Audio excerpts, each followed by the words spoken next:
नमस्कार मित्र, आपण बघतोय भूसंपादनाची सिरीज.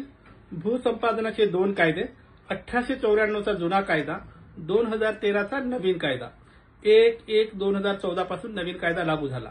तर आजच्या व्हिडिओचा विषय आहे, शासन किंवा स्थानिक प्रशासन संस्था समजा भूसंपादन करत असतील तर एखाद्या कामासाठी जेवढी जमीन गरजेची आहे तेवढंच भूसंपादन करायचं असतं.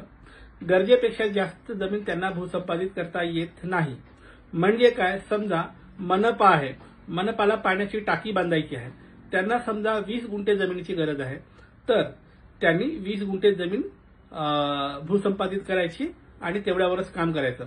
पण बरेचदा काय होतं, मनपाला पाण्याच्या टाकीसाठी 20 गुंठे जमीन पाहिजे आहे, त्यांच्या प्रोजेक्ट रिक्वायरमेंटनुसार तेवढी रिक्वायरमेंट असताना हे लोक 20 गुंठ्याऐवजी 40 गुंठे म्हणजे जास्तीची अधिकची जमीन ते संपादित करतात.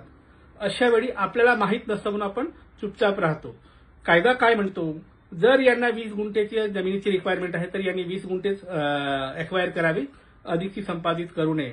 त्यामुळे तुमची जमीन जर संपादित होत असेल आणि अधिकची होत असेल तर त्या प्रोजेक्टची नीट माहिती घेऊन तुम्ही चॅलेंज करा आणि कोर्टात सांगा की यांना 20 गुंठ्याची जमिनीची गरज असताना हे 40 गुंठे एक्वायर करतायत, म्हणजे जास्तीची 20 गुंठे करत आहेत, हे कोर्टाला दाखवून द्या.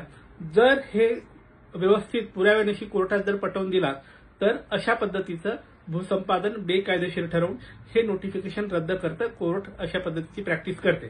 बरं, या अनुषंगाने काही जजमेंट आहे का? हो, जजमेंट आहे, खाली नंबर दिलाय, वाचून घ्या. आता 2 सूचना. थेट फोन करायचा नाही, अजिबात करायचा नाही. दिलेल्या नंबरवर तुमच्या केसचे डिटेल्स लिहून व्हॉट्सअप करा. मेरिट असेल तर आम्ही तुम्हाला कॉलबॅक करू, माहिती देऊ. आणि दुसरं, वैयक्तिक सल्ला मोफत नाही, त्यासाठी फीज लागू आहे. बाय.